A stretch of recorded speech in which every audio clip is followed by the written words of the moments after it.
Assalamualaikum warahmatullahi wabarakatuh. Haturan mitra kaum dangu tepang dangu deui sareng Mang Barna. Urang ngadogeng deui nya mitra. Naraskeun hancagarapan Mang nu katuna waktos dinten kamari. Carios kalayan judul Pasukan Siluman Haji Prawatasari. Upami teu lepat hancagarapan dongeng Mang nu katuna waktos dinten kamari parantos dugi ka ngan sanajan kitu ari urang Banten mah masih keneh kadenge sok idek liher di wewengkon Cianjur ceuk beja sanajan kukumaha bae oge ari urang Banten mah henteu waleh ngarasahan nyilu dumeh di sawatara masyarakat pribumi masih keneh katangen aya nu teu ngamusuh ka kumpeni. Tah upami teu lepat mah parantos dugi kadinya. Kumaha telasna? Mangga urang sami-sami lajengkeun deui mitra. Sok kabarayun. Sadayana.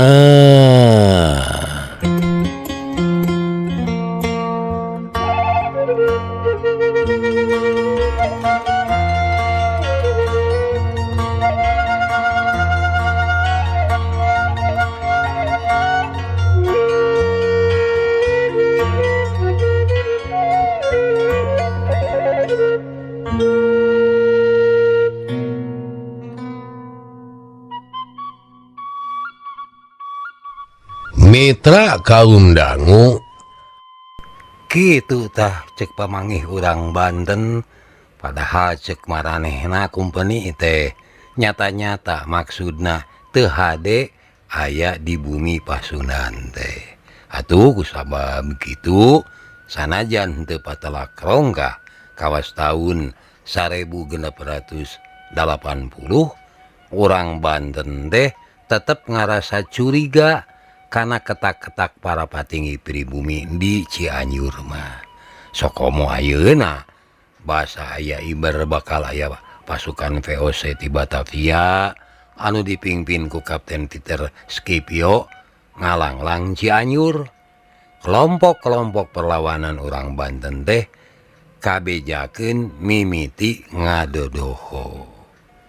Mitra kaum dangu peuting eta sanaya henteu maksakeun maneh asup ka jero lawang kori sabab sieun dicuriga anu lain-lain.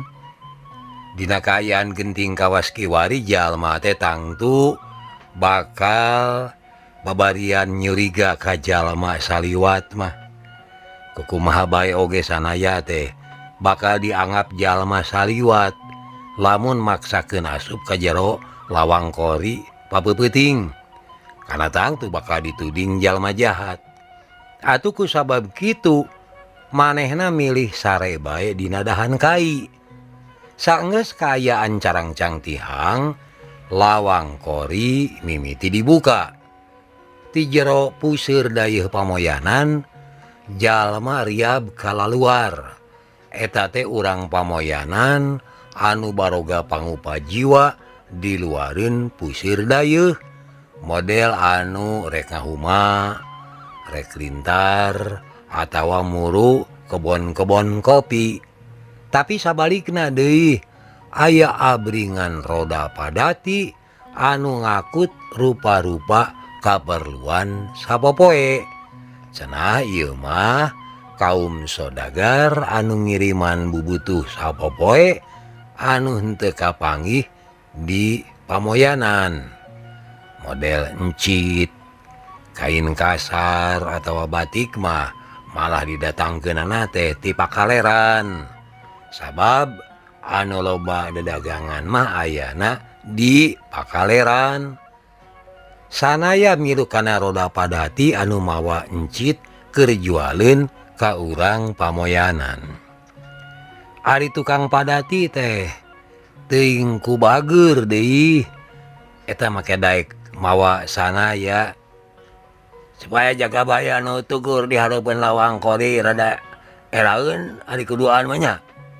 Ceuk tukang padati nyarita ka sanaya. Eraeun kumaha kitu Mamang?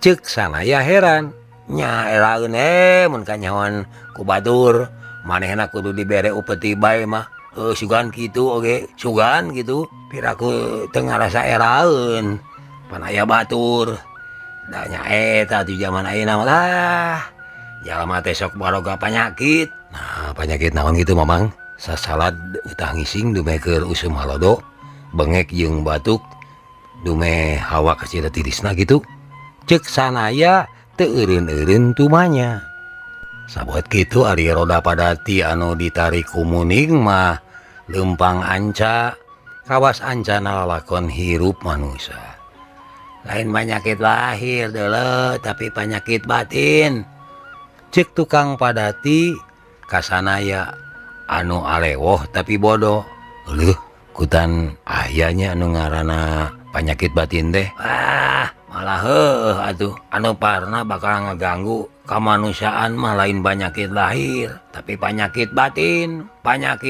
mah sumebarna jeung ngagangguna ka batur teh leuwih parna deui batan penyakit lahir mah nya naon atuh eta penyakit batin teh mamang cek sanaya pura-pura can ngarti tegableg ka era jalma tegableg ka era teh tandana keur boga penyakit batin penyakit tegableg ka era ngabahayakeun eta teh sabab bakal nyieun lurujit kana ajen kemanusiaan cek tukang padati bari nganyed-nganyed tali anu nalikung irung muning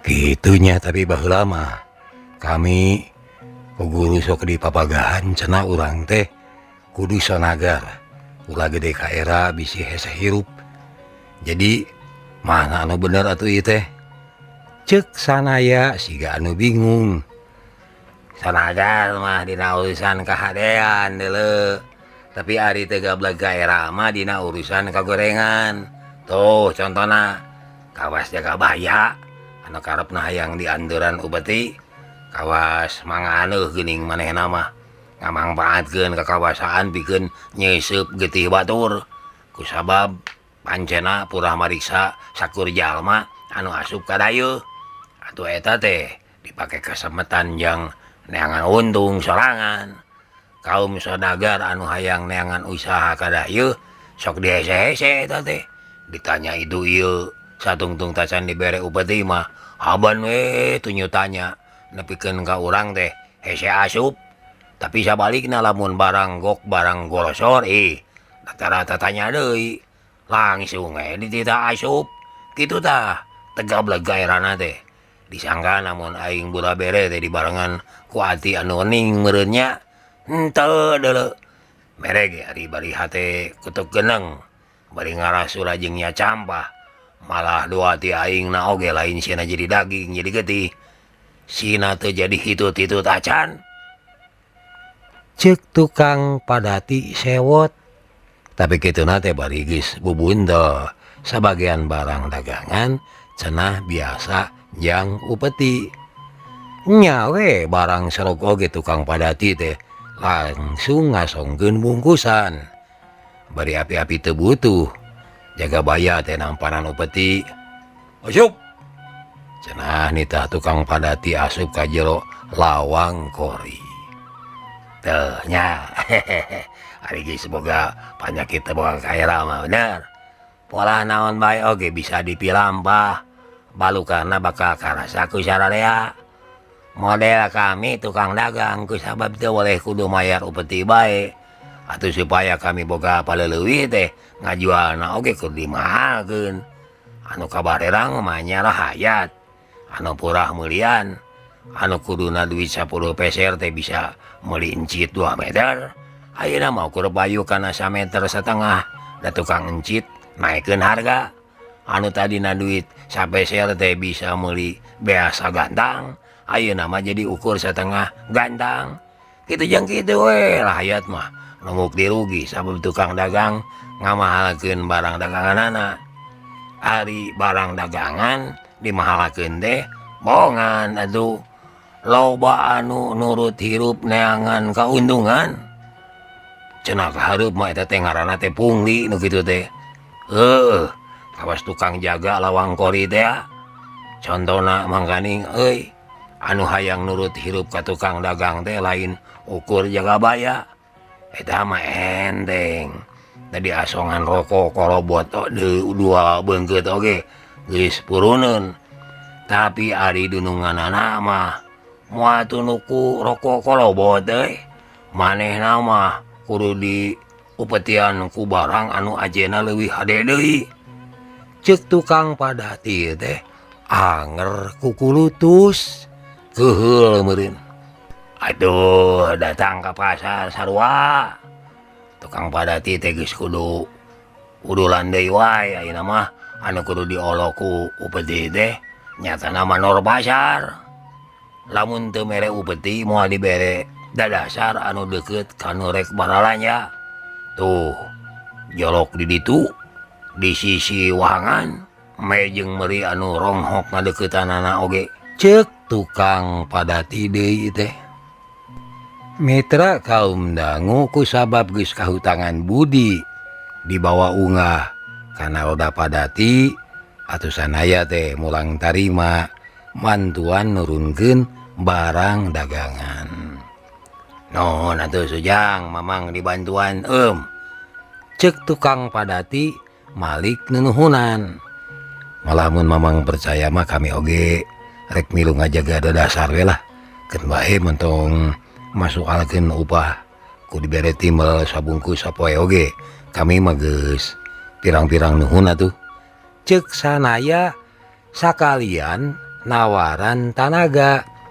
sugan jeung sugan tukang padati daek ngagawekeun manehna beda deui keur aya di leuweung dahar teh bisa putak petik bong borosan atawa malah bung buahan jeung bebeutian ari geus aya di dayeuh mah meureun supaya bisa dahar teh kudu kula-kuli jeung buburuh ka batur tukang padati teh mimitina mah ngahuleng ngan saenggeus pamenta sanaya henteu sapira nyaeta asal diupah timbal sabungkus atau tukang padati teh ungeuk-ungeukan tanda satuju atuh ari geus kitu mah sanaya teh mantuan mangdagangkeun barang dagangan nu didagangkeunana teh geuning rupa-rupa salian ti encit jeung balacu teh make dagang bedog jeung korewang atawa salimat jeung rimas buatan wewengkon Caringin Banten salimat teh mitra pakakas tina ruyung paranti mesek kalapa bilih naroskeun naon cenah mangbarna salimat teh pakakas tina ruyung paranti mesek kalapa ari rimas nyaeta paranti mapas kalapa hampir sarupa jeung kampak malah ari congkrang jeung pacul mah geus ilahar didagangkeun bubuhan cenah bulan hareupna teh rek nyang hareupan mamareng atuh alat-alat pertanian mah teu wudu payu pangheulana sanajan kudu rebut tawar harga oge piraku peser rajang kieu mani mahal 15 peser mah katitih mahal euy ceuk patani bari ulak ilik kana peso rajang paranti nyiksikan daun bako ate da ieu mah peso buatan Paneglang logam pilihan nu dipakena oge teh ceuk padagang bari nimang-nimang peso rajang ka anu rek meuli kumaha itu mun 10 peser we lah tapi kitu ge dibayarna pagulingan jeung bako molenya mitra sigana mah ieu jalma teh patani bako da buktina dina talomong anu di bawahna teh ngahunyud bako orang Paneglang macan barutuheun bako euy nya deui ngatuh mun ku kami di bawahna ka muara beres mah ceuk padagang sanaya mah anu ngabandungan ukur mesem we tetela ari keur kaum padagang mah urusan politik teh ukur dianggap sepi buktina geuning eta tukang dagang teh dina usahana make bisa nyuk curuk saban wewengkon ti wewengkon Banten make bisa anyog ka wewengkon Cianjur. Ari geus silih pikabutuh magening jalma teh bisa akur eta bae padagang teh pan urang Banten nya. Ari norek meuli eces urang Cianjur, padahal tuh kadenget eta urang Banten jeung urang Cianjur teh sabenerna sacara politis mah keur teu hade. Angot jang urang Cianjur kajadian di joragna Cianjur ku urang Banten dina taun 1680 teh sasat mata ngajaheutkeun hate urang Cianjur. Kumaha rek kitu kapan dina eta serbuan teh 800 prajurit anu datang ti Banten geus ngarurug Cianjur. Ki Santaparana patinggi ti Cisarua bawahan Cianjur tiwas jeung 200 prajuritna. Malah aya 670 ingon-ingon sapi jeung muning dijabel ku prajurit Banten. Urang Cianjur ngarasa nyeri hate. Da ceuk pangrasana mah Cianjur teh geus aya dina bawahan VOC. Basa diurugu Banten teh. Atuh dalem Wiratanu ngirimkeun utusan ka Batavia malar kumpeni mantuan Cianjur tina Panarajang Banten. Tapi geuning urang Batavia teh mani ku hare-hare saeutik oge henteu hayang mantuan. Padahal sacara de jure Cianjur teh geus aya dina kakawasaan VOC. Eta teh taun 1670 kajadianana. Tapi sanajan geus kaliwat leuwih ti 30 taun tina eta kajadian, ari urang Cianjur mah anger we ngarasa kasuat-suat keneh. Tapi kawas tadi disebutkeun bisa jadi anu kasuat-suat mah anu sok ulu biung karena urusan politik. Da buktina ari tukang dagang mah hare-hare we dimana aya keuntungannya di dinya manehna dagang. Kawas tukang barabadan teh anu eces datang ti wewengkon Caringin Banten manehna teu riuk-riuk sieun ngalalana ka wewengkon Cianjur. Meureun mana kitu oge da urang Cianjurna butuh ku manehna. Kapan manehna teh keur dagang pakakas pertanian buatan Paneglang. Ari di Paneglang mah harita teh kajojo loba ahli panai. Mun nyieun bedog nyieun pacul atawa sakur barang anu dijieun tina logam teh barang jieunanana kacida alusna genah jeung awet dipakena. Kusabab silih pikabutuh teh atuh latwe poho ari urusan dendam mah. Da meureun guruna mah kitu we. Papada jalma teh ulah sok marumusuhan. Mending ge silih pikabutuh kawas ayeuna kieu ieu. Ceuk sanaya dina jero hatena sabot ningali urang Banten jeung urang Cianjur keur adu tawar teh. Pamustunganana karasa ku sanaya horeng sabenerna mah paperangan teh henteu dipikahayang ku rakyat leutik mah. Da anu sok ngojok-ngojok paperangan mah sabenerna ukur jalma-jalma anu ngaku pamimpin. Manehna boga ambisi hayang kitu hayang kieu. Lamun kahayangna aya anu ngahalangan kolu ngagerakeun pasukan sina perang. Batur anu sina perang dari manehna mah ukur bentik curug balas nunyuk capetang balas mewarang. Lamun usaha gagal manehna mah lumpat pangtarikna jeung pangjauhna. Cul weh para jurit anu tiwas jeung taratu mah. Tapi lamun perang teh unggul nya anu nampak kagenahan memanehna we nyatana pamimpin. Ceuk hate sanaya deui bari ngabandungan anu rebut tawar. Sabot ranyong anu keur barang beuli. Ti jauhna kabireungeuh aya anu mubrut tumpak kuda. Kitu kangeunana nuturkeun sabubuhan prajurit anu markel tameng jeung tumak. Sanaya reuwas moal mah rek aya bancang pake kitu.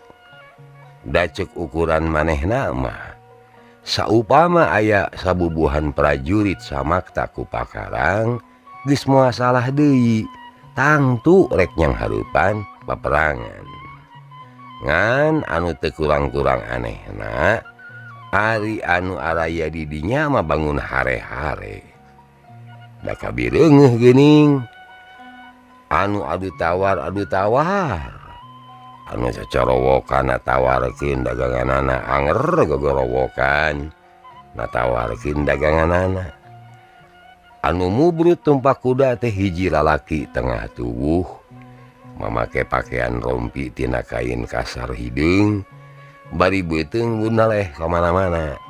Ari silahna dibaguded ku iket hideung jenis lohen. Calana anak oge sarua diwengku tina kain kasar warna hideung. Si lalaki anu keur tumpak kuda tur kumisna sangadulang teh make calana sontog tapi sukuna make tarumpah kulit. Saenggeus anyog ka hareupeun jalma loba reg kuda teh dieureunkeun ngadadak.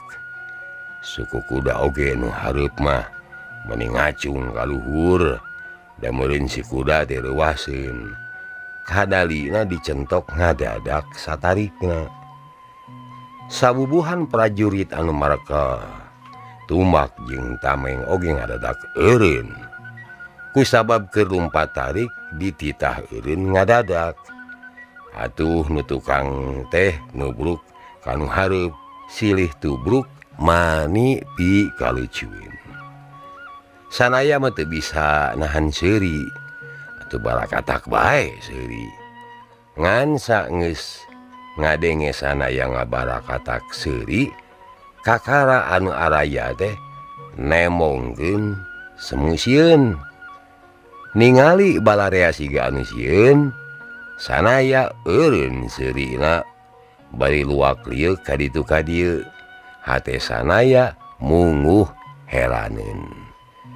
Heran aing mah ari ningali pasukan prajurit mareka pakarang jalma teh hare-hare. Tapi nah atuh ari ngadenge aing nyileukeuteuh seuri make sieun. Nah geueuman kitu kadengena seuri aing teh. Ceuk hate sanaya heraneun pisan. Acan ge mikir lilangan ceder we kadenge sorat samati dipecutkeun. Cameter. Eta camati teh mani ngahiuk jeung ngaluarkeun sora ngacelader mani tarik pisan. Camati teh ditujulkeun kana awak sanaya deui. Nyaho awakna rek dipecut. Sanaya pura-pura dongkok ka handap. Sigarek milih-milih barang dagangan. Atuh balu karena eta serangan camati teh mopros ka awak sanaya nu keur dongkok. Si kumis sangadulang anu diuk ajeg dina tonggong kuda teh bangun tambah-tambah ngagedur amarahna sabab pecutan camatina mopros. Ku sabab kitu pikeun kadua kalina manehna ngaheumatkeun camatina. Celer. Pikeun kadua kalina awak sanaya obah. Ayeuna mah pindah tempat muru dadasar tukang barabadan. Ituna teh ari panonna mah hare-hare api-api teu nyaho yen dirina keur diintip-intip ku panarajang anu pibahayaeun. Da memang nya pibahayaeun atuh. Hematan camati anu dijieun tina kulit muning teh lamun keuna kana awak, kulit awak tangtu bakal boreksek jeung dagingna bakal katurih. Eta teh ku tarik-tarikna hembatan cameti. Beuh, aya ku galak-galak teuing ieu jalma. Paingan atuh batur salieun, boro tadina mah disangka sieun ku sora seuri aing. Ari pek meureun ieu nu jadi ulon-ulonna kasieun balareha teh ieu. Ceuk hate sanaya bari ngalengkah saeutik. Pikeun kadua kalina tungtung cameti teh moplos teu keuna kana awak sanaya teh henteu. Anu diarah-arah mah jangjan we cingogo bari milihan barabadan siga anu nyarek barang beuli. Direret ti gigir. Si sanga dulang teh tadina mah arek ngaheumatkeun deui cametina. Ngan teuing kunaon jadi teu tulus. Bisa jadi manehna kaeraan sabab geus 2 kali rek mecut moplos deui. Meureun lamun rek ngahanca sakali deui sieun moplos deui. Nu matak akhirna mah henteu tulus. Atuh ari geus kitu mah sanaya teh rada longsong hatena sabab manehna henteu kudu nyieun riributan jeung batur. Sanaya kakarawani cengkat sanggeus kadenge sora gemreng ditabeuh tarik pisan. Beng beng beng beng beng beng beng beng. Sanaya mireungeuh. Horeng anu nabuh gemreng teh salah saurang prajurit. Sanggeus gemreng ditabeuh, anak gorowok si sangadulang teh ngagorowok. Batur jeruk balarea jeung sakumna rahayat Cianjur. Ieu kula narima timbalan ti Kanjeng Dalem. Ari Kanjeng Dalem teh deui narima timbalan ti Batavia Tuan Gubernur Jenderal VOC Johannes di Batavia ngirimkeun bewara keur sakumna rahayat di tanah Priangan. Ieu bewara geus ditarjamahkeun kana basa Sunda ku Kanjeng Dalem geura Bandungan.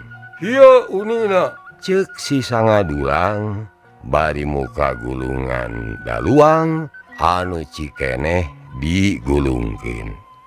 Mitra kaum dangu nu araya teh ngadadak areureun heula atuh tina kasibukanana. Sarerea ngareuteup seukeut ka si sangadulang. Ari kabeh geus museurkeun perhatianana ka manehna mah si sangadulang teh kakara maca bewara anu ditulis dina daluang tea. Dibewarakeun ka sakumna rahayat tatar Priangan yen kudu bisa ngajaga keamanan negeri masing-masing. Sabab lamun teu bisa ngajaga keamanan, kahirupan teh moal tentrem, usaha moal bener jeung tatanen moal kaala hasilna. Ku sabab kitu, pamerintahan VOC di Batavia ngageuri ka sakumna rahayat Priangan kudu bisa ngayonan sakur karaman anu niatna ukur nyieun kakacauan. Sarerea kudu waspada karaman-karaman anu ditataan ieu. Kahiji, sakumna rahayat sing iatna kakaraman jahat anu nelahna pasukan siluman Haji Prawatasari. Kadua, khusus keur urang Cianjur kudu bisa nyerek karaman anu nelahna Kartadita. Sing saha anu bisa nyerek eta jalma jahat bakal diupah hadiah duit anu lobana 100 holden. Sakitu Batavia 25 Desember 1703 pun. Mitra sanggeus maca eta bewara si Sangadula ngagulungkeun deui daluangna samemeh ningalkeun eta tempat panonna ngareret ka sanaya. Netep seukeut rada lila ari geus kitu mah cametina dipake mecutan beuteung kuda. Eta rombongan teh arinit naringalkeun pasar. Saenggeus rombongan init kasibukan di pasar balik deui sabihara sabihari bewara anu cikeneh diomongkeun ku si Sangadulang saeutik ge manisiga anu teu narik ati maranehna. Aki naha di dieu teh keur harengeng kitu. Cek sanaya tumanya ka aki-aki anu keur tuwur tawar kana dagangan tukang roda padati. Anu tadi subuh-subuh diiluan ku manehna. Samemeh ngajawab eta aki-aki teh neuteup heula ka sanaya. Mani ditataan ti mimiti beungeut nepikeun ka sukuna. Sanaya ge jadi pipilu neuteup kana suku manehna. Bisi kabireungeuh rada aneh. Ukur hayang neuteup beungeut sorangan anu teu bisa teh. Aya naon lagi dina beungeut kami teh? Ceuk sanaya rada heran. Mireungeuh talajak si Aki. Ditanya sarupa kitu si Aki teh ukur babalieuran. Meureun eraeun dumeh salila-lila neuteup bae bangun anu keur nyilidik. Ah henteu nyaon-nyaon Aki mah melong bae teh ukur heran. Siga-siga sia majalma nyalvina ngihnya. Temal aki-aki. Bener pisan Aki. Pantesan atuh mani teu apal di kaayaan bajur mah geus pada apal di. Yah ku sabab geus apal teh. Jadi henteu ieu riuk-riuk leuwas. Ari geus kabiasaan yang hareupan banjang pake wuh mah. Geus dikalasa riweuh deui yah. Yang ngapiasa we. Leuh. Piraku banjang pake wuh mah ni dianggap biasa Aki. Sanaya heraneun. Anu kudu dipikah heran aja saupama keayaan jengjelem eueuh nyaon-nyaon. Eya kekaraannya. Aki, udah sok samarangan ari cacarita teh kumaha ke mun aya sak-sak bodas. Cek hiji lalaki ngageungeureukeun si Aki. Nah, ya saya oge geus jadi cak-cak bodas hideul. Saya geus pada nyaho yang keayaan teh. Memang kieu nyatanya. Temal si Aki teu kirim-kirim. Cek si lalaki deui ngantelkeun curugna kana bibirna. Nah make set segala aing mah teh sieun paeh masing teu dipaehana oge bakal paeh sorangan je. Temal si Aki. Ngan bari nyarita kitu teh si Aki mah bari ngaleos ini tinggalkeun eta tempat les bae leungit dina tingrunggunukna jalma di pasar.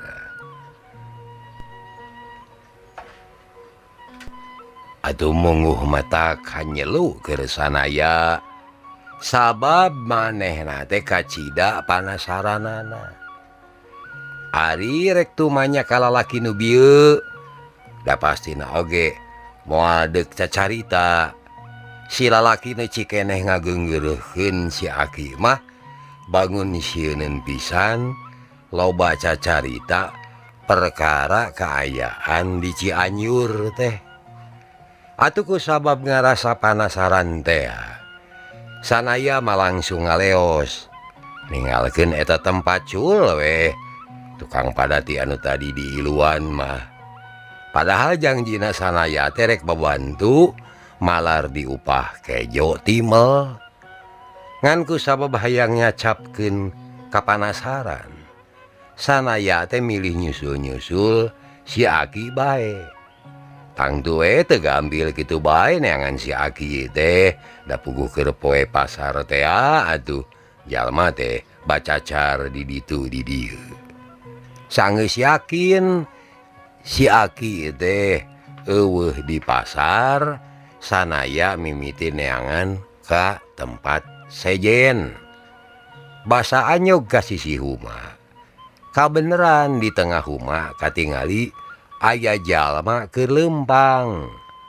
Ari ningali bongkok-bongkok nama sanaya bisa mastikeun eta anu lempang di tengah huma teh tangtu si Aki atuh kusabab kitu sanaya teh rek nyalukan ngan samemeh ngagorowok leungeunna ngabek maneh. Kitu teh kusabab jauh ditukangeun si Aki katemong aya lalaki duaan keur nutur-nutur si Aki. Sanaya rada curiga anu keur nutur-nutur teh siga-siga boga niat teu hade. Boa-boa rek ngakalakeun si Aki nya ieu.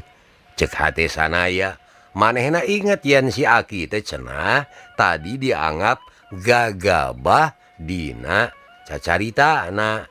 Boa-boa nya si Aki teh gagabah. Buktina ayeuna make aya anu ngukuntit sagala rupa. Cek hate sanaya bari sasalingkeran kana tukangeun tutubuhan. Nya si Aki rek dikakalakeun aing kudu nang tayungan manehna ieu. Cek hate sanaya kituna teh bari rerencepan nutur-nutur. Pantesna si Aki teh geus mimiti sadar yen manehna keur dituturkeun ti tukang. Buktina lengkah si Aki mimiti gancang. Menang sababaraha kali mah ngalieuk we ka tukang bari teu eureun-eureun ngalengkah. Atuh sabalikna deui anu nuturkeun tukangeunna oge beuki gancang. Si Aki ngalengkah beuki kerep, maranehna oge deui lengkahna beuki kerep. Kusababnya ho manehna ditutur-tutur si Aki teh leumpangna muru leuweung haur anu kacida gerengna. Sanaya hariwang lamun anu duaan teh cita-citana rek ngakalakeun si Aki.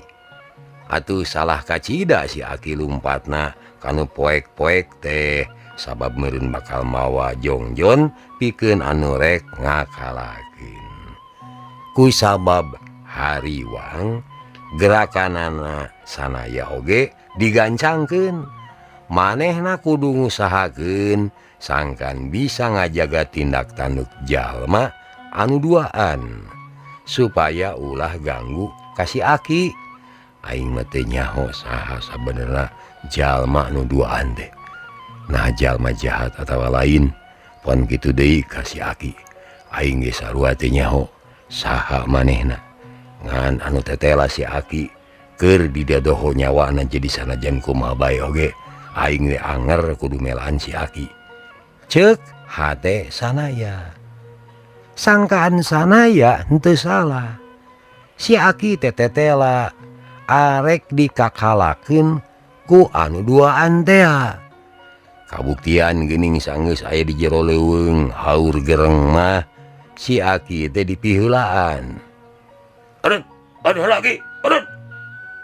Cek lalaki anu diiket pulas tarum. Di geroan kitu si Aki lain eureun, tapi ngadon beuki gancang leumpangna. Pikeun kadua kalina si Aki dititah eureun. Hei, eureun lagi, eureun. Gajeleng lalaki anu diiket pulas tarum teh ngajeleng sababaraha kali. Sanaya kaget tetela geuning eta jalma teh boga pangabisa anu lumayan. Kabireungeuh gajelengna teh mani jauh jeung sakilat pisan. Si Aki geus teu bisa ngalengkah deui sabab sakedet netra oge manehna teh geus dihalangan ti hareup jeung ti tukang. Hehehe, cager, wara mitra, hajakal ke bujeng neng nong. Bagi ka di heula, insyaallah enjing, diteraskeun deui. Nuhun kana perhatosanana, hapunten samudaya kalepatan. Billahi taufiq wal hidayah. Wassalamualaikum warahmatullahi wabarakatuh. Cas.